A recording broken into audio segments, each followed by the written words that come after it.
What amount do I need to give so that my mind and my heart and my everything is focused on my relationship with Jesus? How are you holding that before God with an open hand? Yeah. And how are you honoring God with that?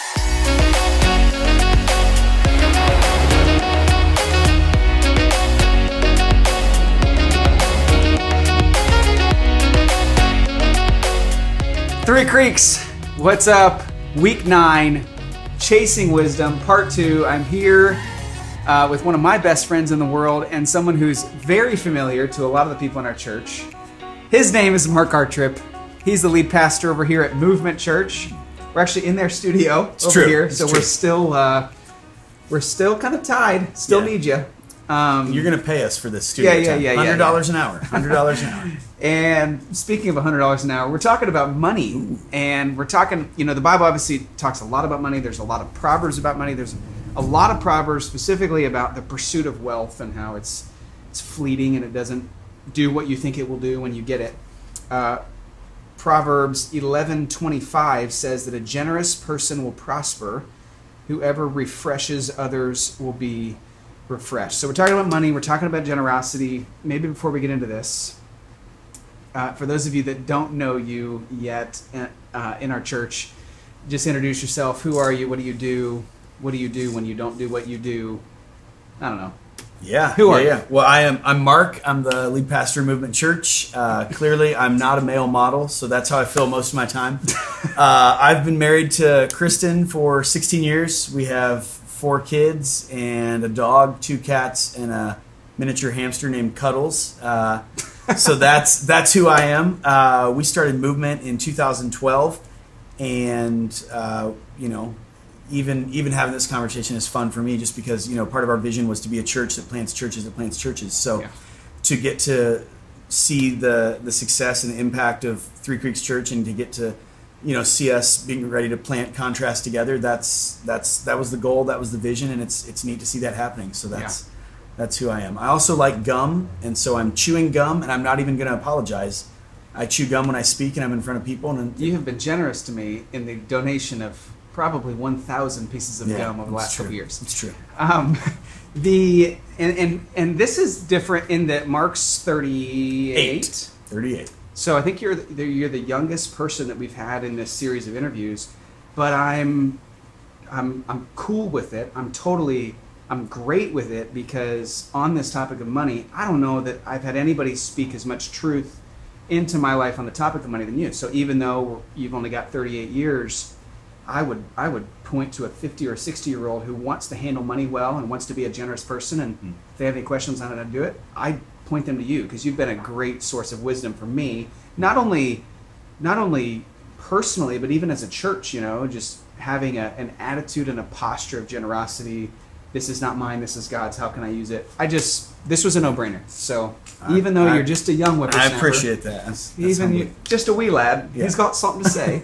Okay, so we're talking about money. A generous person will prosper. Whoever refreshes others will be refreshed. For the Artrip family, 4 young kids, I'm sure you don't have, as a pastor, a lot of excess, but you still want to be generous. So speaking specifically to people who go, like, I don't have a lot of extra, what does generosity look like for the Artrip family in the last 15 years or so?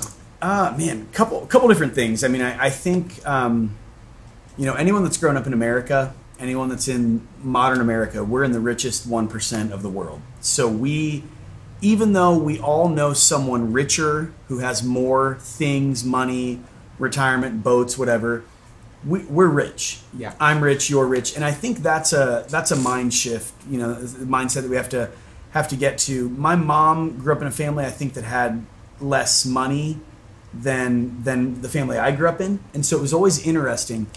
At times you're tempted to be like, oh, my family doesn't have a lot. And I think she was probably always like, yeah, we're loaded compared to how I grew up, and so it really is a matter of perspective. For the Artrips, I've found that when I'm living within my means and I'm, viewing my money as I should, I have more than enough of my money to give to others, to bless others. And so part of it's been that. Even starting back in college, when Kristen and I were dating, young, married, we were having financial conversations. How are we going to honor God with our money? How are we going to How are we going to live generously? And maybe that's the slam dunk. Oh, that's super obvious. I think more specifically for our family recently, we've said, and I know you guys have some family values, I think, that you have for your family. I have not put mine on the wall. I'm not as good of a father and husband as you, but we've talked about them. And one of mine is we take care of and we're generous with the things God gives us. Yeah. So from our Walmart pool to our bicycle to a minivan to our house. Had a conversation recently with a friend. He bought his first house, and the housing market has climbed. And he's like, "Man, I got a starter home now for $280, in Columbus. That's a pretty real thing." And he said, "I almost feel like this could be a sin." And I know he was, almost overstating that, but I said, "Well, it could be a sin if you're spending $280,000 selfishly. Yeah, if that's to have your own kingdom and your own privacy, and those are good things a house can give. But I think." We're supposed to hold all things before God with an open hand, and that includes everything I've got, from a fishing pole to a truck. Actually, someone's supposed to be coming to get my truck right now to go get mulch for their family, and so I think anyone that's ever owned a truck is like, "Oh, I have to help people move." It's like, yeah, because God gave you that, and you can pass that on. So the same way in our house, we've had someone live with us almost consistently from the day we planted Movement. Someone that maybe is coming out of college, someone that's in a transition period, someone that's coming on the mission field or off the mission field.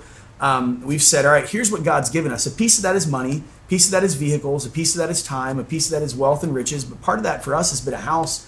And, in the same way that you could look at someone and say, hey, tithe 10% of your income, I want to be able to say, I've tithed 10% of my house. If I got 4 bedrooms, 6 months out of the year, someone was living in one of those. And I said, hey, God, I don't know how you can use this bedroom, but here it is. You'll bring someone into our path. And so it's kind of just been that mindset of saying, God, what have you given us and how can we use it? And it's your paycheck. It starts there, but I think it's more obviously it can be your home, even in the way you entertain and show hospitality in your home, or how maybe people live with you. Yeah. When that proverb, when I first read it, and I think some people quote out of the context, he who refreshes others will be refreshed. It's like, does that mean if I give, then it's coming back to me? And that's called the prosperity gospel. Neither your church nor mine endorses or believes in that in any way. On the other side, I see something as equally evil is this poverty gospel, that we can't enjoy anything that God gave us. So you mentioned your house, your truck, your fishing poles, your Walmart pool, whatever. I just feel like there's a question out there going like, how nice of things am I allowed to have? Mm-hmm. Is it okay to have nice things? Is it okay to have a $500,000 house? And maybe answer that question, is it okay to have nice things? And then maybe also comment on the kind of the heart behind wanting or having those things. Yeah. I mean, simply put, is it okay to have nice things? I won't even beat around the bush. I'll just say yes, because I think, instantly you're going to have to say, well, what defines a nice thing? And what, I mean, I had a mentor, we watched a video when I was in high school, and he said, the video was basically, can a Christian own a BMW? Now, in the early 90s, a BMW was like what we'd think of a Maserati now. It's like, oh, a BMW, And if you drive a BMW, nobody's saying that's sin. But the same question, can Christians own nice things? And I think it goes back to that the bigger root cause is, how are you holding that before God with an open hand? Yeah. And how are you honoring God with that? And if there's something that's so nice that you don't want to honor God with it, that you wouldn't be willing to loan it out, if you have a BMW or a Maserati and a couple in your church says, hey, we're getting married, you've got a really cool car. Can we drive that out of the reception when everyone sends us off? That'd be really fun. And you're like, you're not touching my car. That might be an example. Now, maybe I agree. If they've proven themselves not trustworthy, or if they've, wrecked 10 15. Cars. Yeah, if he's 15 or he's wrecked cars. He shouldn't be married. Cool. But, if there's something that you're like, for some reason, it's so nice, or it's become such an idol, that you're not willing to honor God with it. I think that might be an example that maybe that not for all time that thing is too nice, but maybe it's too nice for you and your heart. I mean, I've had moments, I have a Taylor guitar that I've had since college, and there have been moments, that people have said, hey, I'm leading worship. Can I borrow your guitar through college, through when I was in student ministry? And there were some moments that I was tempted to be like, why don't you borrow someone's PV guitar, and so, but it's almost this test I have for myself. If I wouldn't let someone go get mulch with my truck, then I've got a nicer truck than my heart can handle. And if I wouldn't let someone borrow my guitar, then I've got a nicer guitar than my heart can handle. And again, you're not just flippantly throwing your stuff. Also, I said our family value. We take care of what God's given us. So I'm protecting my guitar, and I want it to be a life guitar. I want to pass it on to my son, but I want to hold it with an open hand. And so I think that's the real question.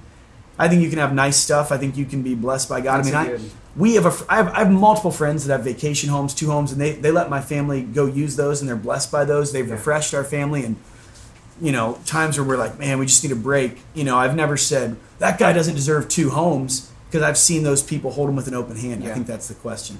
It's good. Little bit different angle. I feel, and I'm sure a lot of people that are listening or watching this feel like there's a lot of opportunities to give. There's people that are raising support for full-time jobs or mission trips. There's your church. There's other nonprofits that are doing good things. And when presented with an opportunity to give, when something is in front of your face, what filter do you, as the leader of your home, leading your family, what filter do you put these opportunities through to decide which ones to give money to? Whew, that's a good one. Scripture talks about, simply someone being worth their wage as they're in ministry, someone being a workman approved. And so I think it is a valid question to say, hey, is this a worthwhile investment? Just like you would with a stock, just like you would with a startup business. I think you can have that with a person, and you can take that, just like anything, you can take that too far. But there are people who would say, hey, I'm raising money, or I'm going on staff with this, and the only testing ground put in place is, can they raise support? And I've seen people, just because someone has a rich uncle doesn't mean they're called to ministry. It might just mean their uncle needs a write-off, and it doesn't mean that what they're doing is valid. But I think you can look at people and say, where's the fruit of your ministry? Where's the fruit of your life? We have a friend that we supported for many years. They're on staff with Crew, and her and her husband, they were just evangelists. And so the reason that I wanted to support them, there was never an email I got from them that I wasn't encouraged to share my faith. There was never an email that I read that I thought, man, I need to be on mission. And I was regularly encouraged and just excited about the way they were sharing their faith, the eternal impact they were having.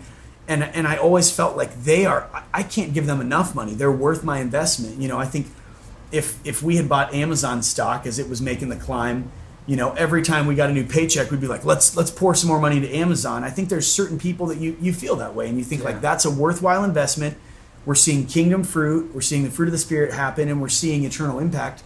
And so I ask those same things as a family. I mean, we talk to a lot of people that are going on a lot of trips and a lot of short-term things, and it's not to discount people or act like I'm the keeper of God's keys, but just to say, all right, I've been entrusted with this, and I want to personally, when my lens is a biblical lens, I want to know that I believe in, and I'm called to give them my money. And so that's some of the lens we've done. How do you involve your kids in that process?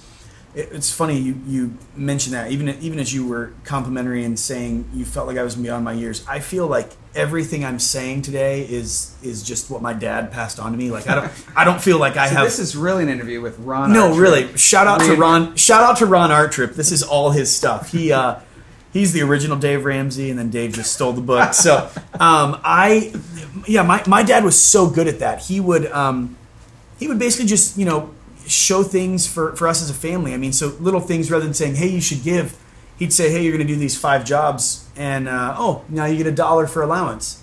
Hey, if you've made a decision to trust Jesus, I think it'd be great if you'd honor God and take a nickel or a dime of that to church and give it to God. And so he would involve us in decisions and not force us in religion, but he would just say, hey, what do you want to do?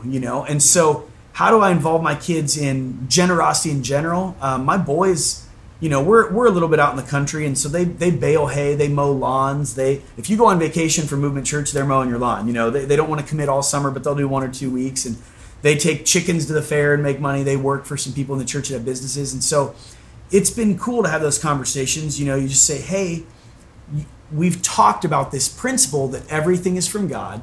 Everything belongs to God, and we want to honor him. And the best way to do that and make sure it doesn't have a grip on our hearts is to give a portion of it back. And so I've never said, oh, you made $50 today. If you don't give $5 to God, you're losing your salvation. But we've had those conversations. Yeah. Hey, I think it'd be really cool if you did that. And I loved last year. I get my, what our family gives to Movement Church. I get a report sent for the household. I loved so much that my boys, they had both given like 3 digits last year to Movement Church as 9 and 11-year-olds. And I literally was like tearing up looking at this. Wow. And people were like, I got it on a Sunday. Someone's like, are you crying? And I was like, yeah, a little bit. I'm having a moment, but just because there's no, you want your family to know the gospel. You want your family to know Jesus, and you want their hearts to be directed toward him. And so when I'm able to see that in my boys, like I could tear up pretty quick. So that's been cool just to, just have plain conversations. Here's what we've got. Here's what you've got. Here's what God's given us. What are you going to do about that now?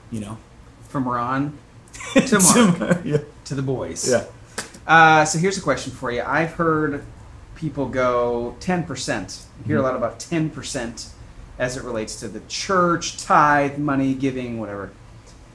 10%, and then it's like, well, wait a minute. What if I give birthday presents? Does that count in the 10%? Yeah.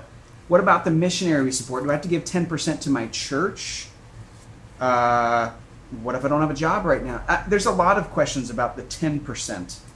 Can you comment on that at all? Somebody who's going, yeah. What does that look like? I mean, and this would be, I don't want to say my opinion. There are multiple trains of thought on this one. I think you look at Scripture, you look at what was God asked the believers in the Old Testament to do, and I think he was setting a standard. He was saying, these are the tracks I want you to run on. And so, Old Covenant, pre-Jesus, those believers were asked to take their harvest, their fruits, and honor God with part of that. I mean, I don't think anyone would look at the New Testament and say, oh, that 10% is absolutely still in effect, but some of us that want to be cheap think like, oh, good, so I can give 2% or 1%. And Jesus actually raised the stakes where he said, like, oh, it used to be this. Well, actually, that's a hard issue of this. So he said, you've heard that if you commit adultery, it's a sin. Well, I'm saying if you look at a woman lustfully, it's a sin. And so he kind of raised the stakes. And so right. I think 10% is that standard we see in the Old Testament, but Jesus is really getting more at the heart. He's saying, love me with all of your life, all of your heart, all that you have. And so I think the question is like, what amount do I need to give so that my mind and my heart and my everything is focused on my relationship with Jesus? Yeah. And for me, I grew up in a family that gave 10%. And I remember when I was a student pastor, they would have one of the elders work with us and just talk about our budgeting. And he was looking at our giving because we were being honest. And he said, oh, so you guys do that? You do that after taxes? And I said, yeah. And I had never thought about that. I was just like, this is my take-home paycheck. This is what I make. I give, so I was doing 10%, which, I was 23 up until that point.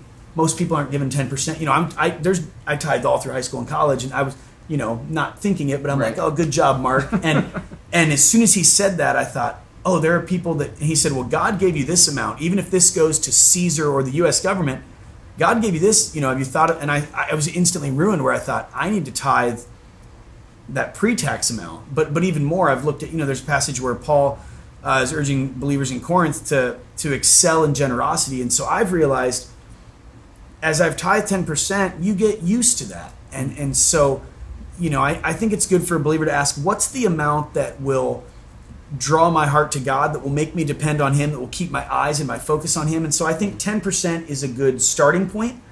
I think it's a good standard that people can try to get to, but I also think it's something that we should be asking every year.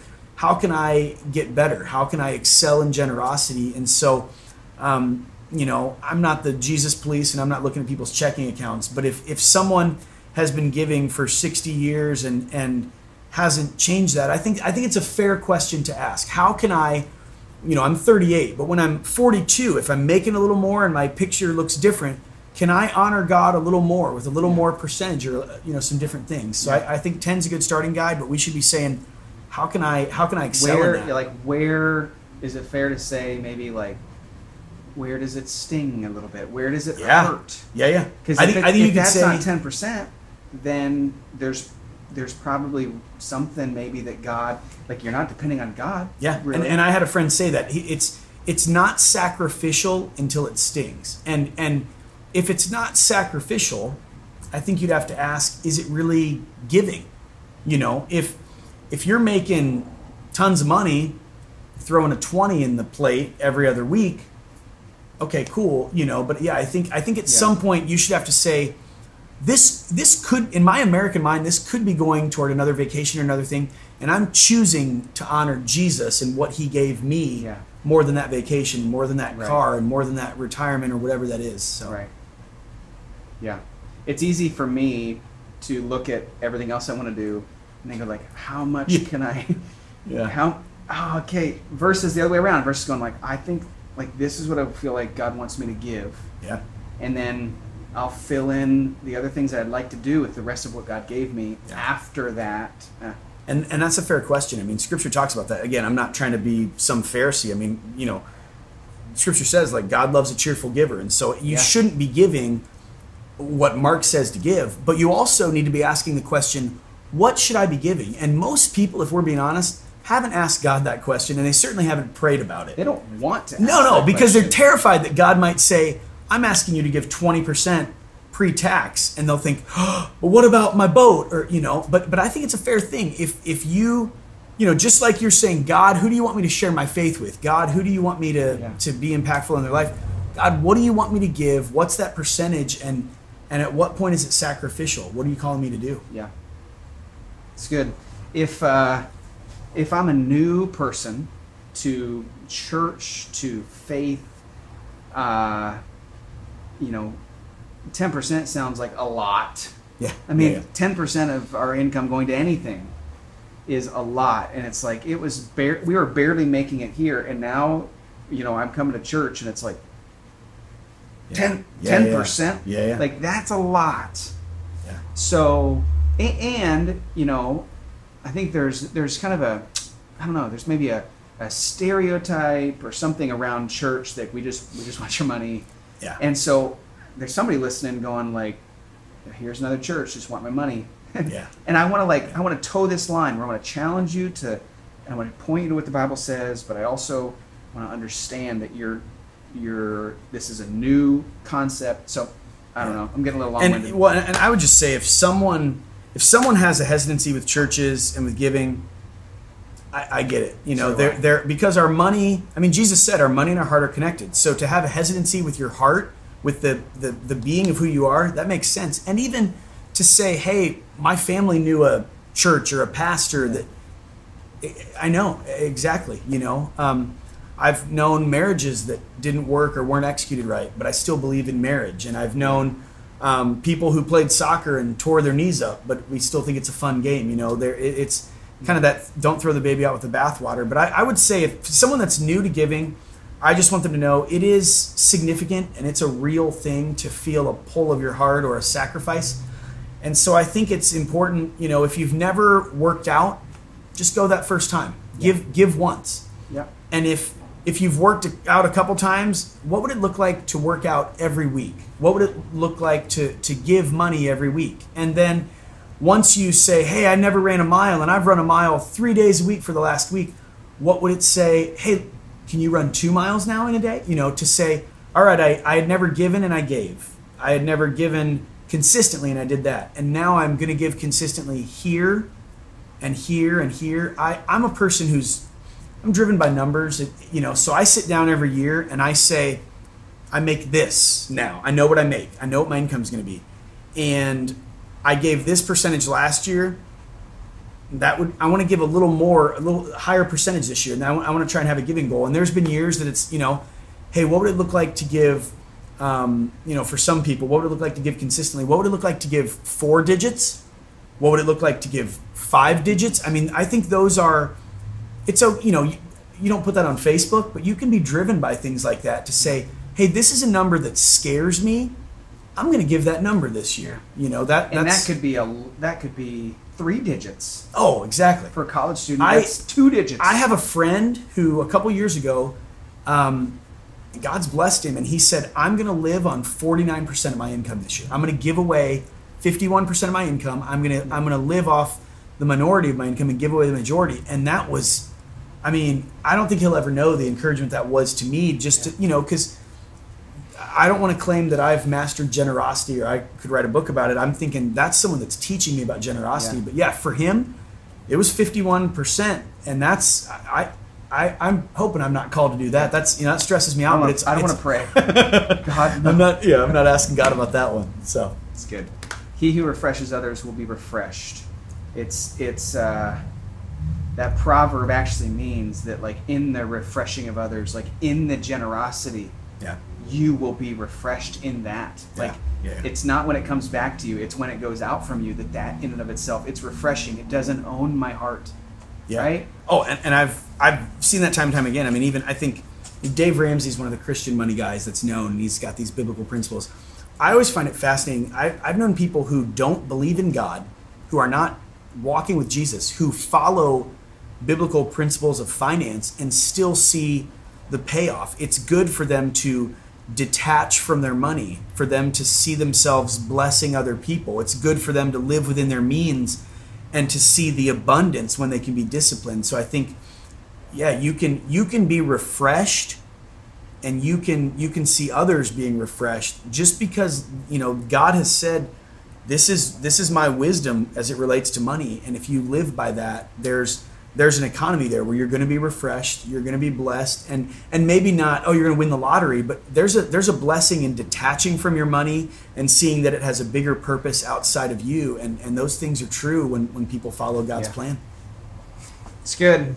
We could talk about this for a long time. I'm going to get to my final four.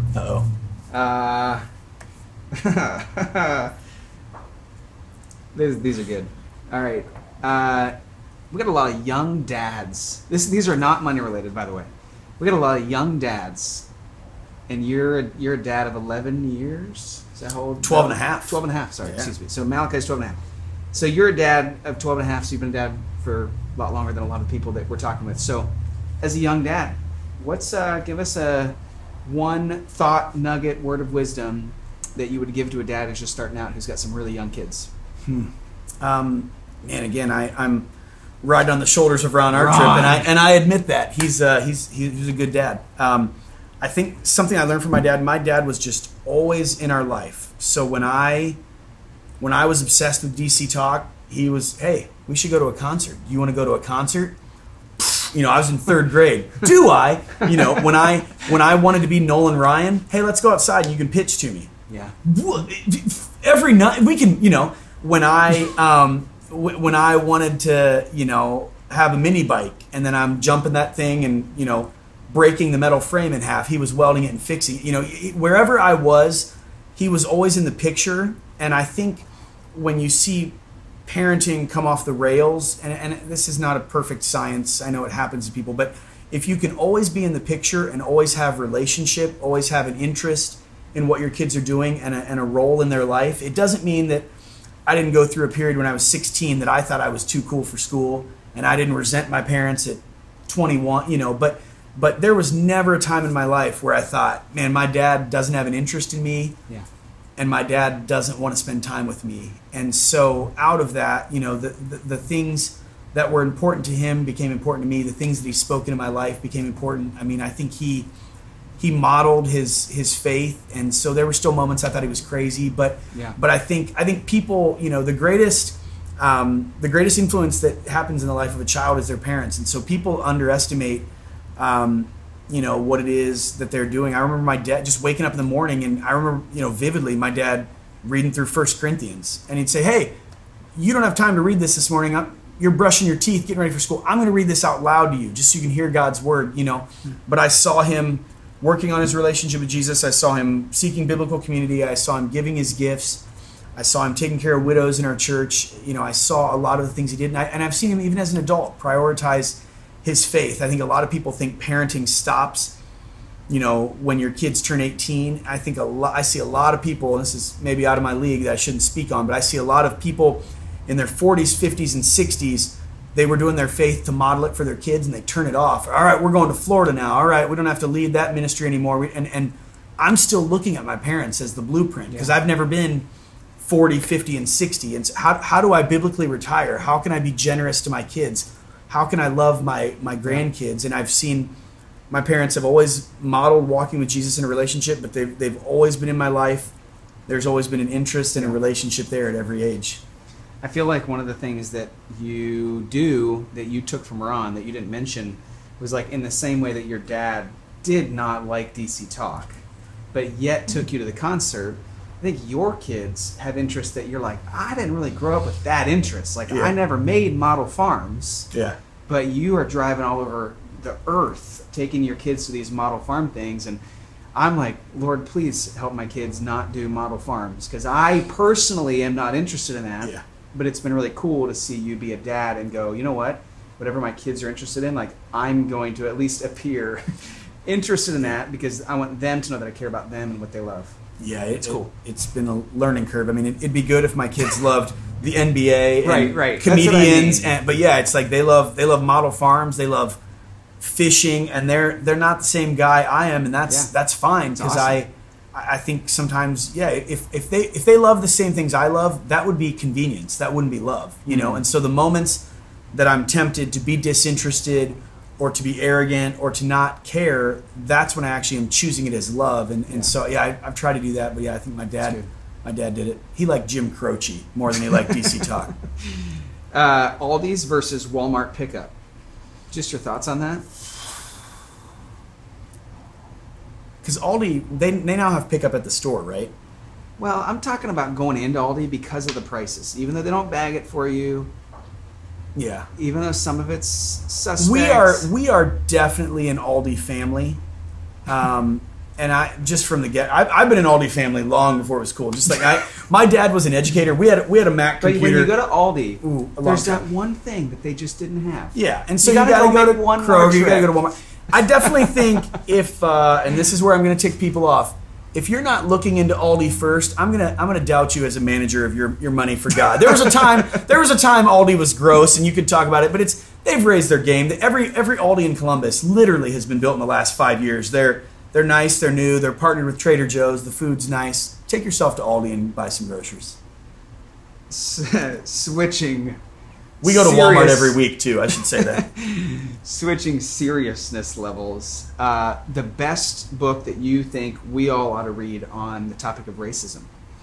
Whew. There's a couple that you've mentioned to me. But what's number one? There's a book that I read probably 2 years ago called The Myth of Equality, and there are a lot of conversations about race, and I don't pretend that I'm the best suited to have those, but I've tried to. I realized years ago many ways that my education and my place in society and my upbringing, some blind spots that I had, and so I've tried to seek out and learn through and lean into those blind spots. And The Myth of Equality was a good one. I think sometimes people let the pendulum swing of, oh, I'm going to be over here in social justice land, and I don't mean to flippantly mock that, but I think sometimes social justice is nothing if it's not standing with the gospel. And then sometimes you see a crowd, the other pendulum swing is like, oh, we just need Jesus. And it's like, well, social justice has to be rooted in the gospel, and giving people Jesus should lead to social justice. It's both and so a book, The Myth of Equality,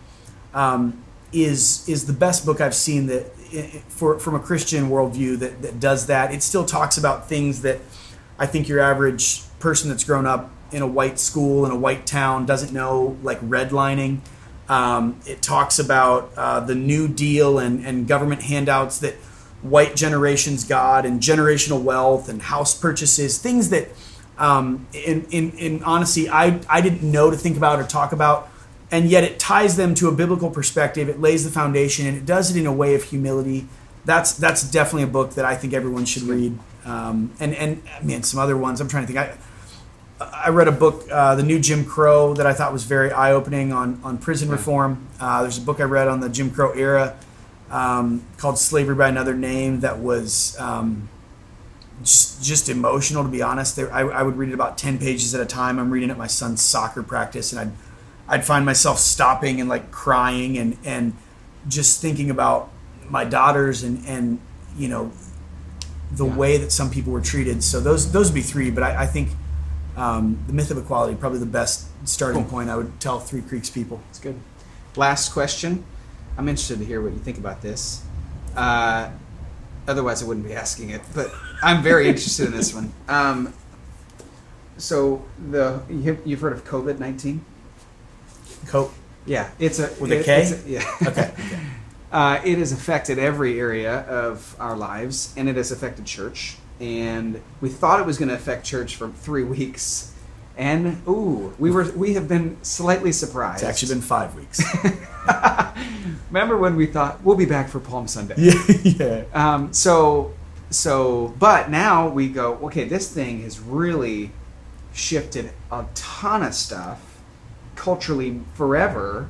It's also changing church stuff, maybe forever. So, as somebody who's been going to church and who's just been accustomed to, like, you attend church, you attend a group, and so if you could comment a little bit on the next 12 to 18 months. Obviously, can't predict the future, but I know that you think a lot about church and church methodology and ministry and philosophy. Like, what do you project? Like, as a church person, what do you predict we ought to be ready for? Well, man, I'll preface this. I mean, you might be tempted to think, like, what's he politically saying or whatever, and I'll just say this. I think we're headed toward what might look like some more shutdowns. I don't, many churches have reopened, and I'm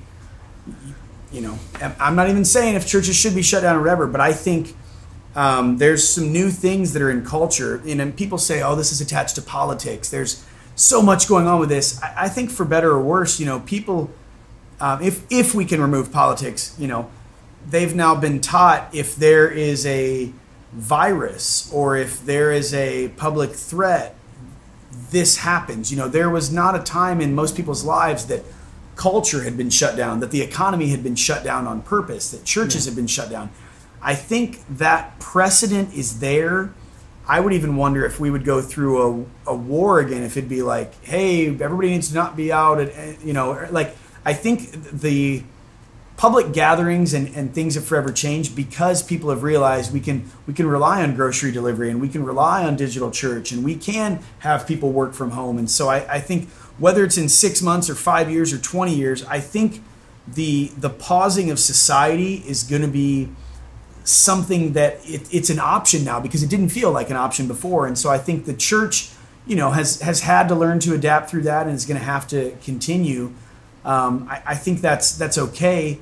It used to be when I was growing up, young guy in church, the front door of our church was, hey, let's take our friends to skating night. Or, they weren't going to come to Sunday, but they might come to skate night and see how cool my youth pastor is or whatever. And now the front door of church is going to be represented digitally. It might be Instagram, it might be a testimony video, it might be an online site, or but it's we've been gifted that for a long time. It's been like, all right, how do I get this person to church? And it's like, well, now in some good ways, the church is going to them. And so I think it's changing our methodology, but it's nothing. It certainly doesn't change the gospel or limit the gospel. And I think we just have to be careful. I love gathering, and I wish my church could gather. We're presently not gathering. I know you guys aren't. But at the same time, I think we can sometimes make an idol out of that, in that we're thinking like, oh, my theology is dependent on us being able to set up these black curtains at the Y. No, it's not. The power of God is based. I can't lead my friend to Jesus and let. No, it's not. No, it's not. No, it's not. We can do without a haze machine. Yeah. What can God even work with that? Yeah. Where's the Holy Spirit at? Yeah, it's like, no, the gospel is still real, the church is still real, our command is still real, and we can be on mission regardless. So it's good. Final comments to your Three Creeks family?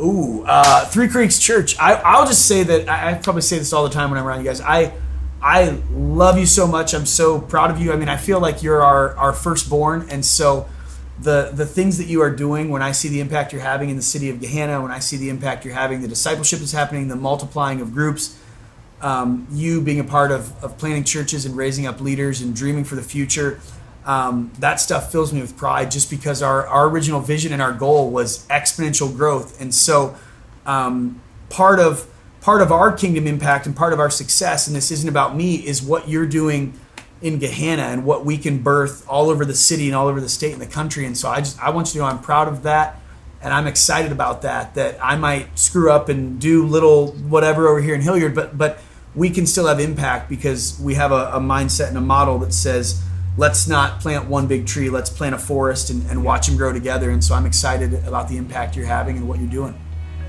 Awesome. Okay. This has been week 9, part 2. We've got 1 week left next week. Thanks for tuning in. Three Creeks, I love you. Catch you later.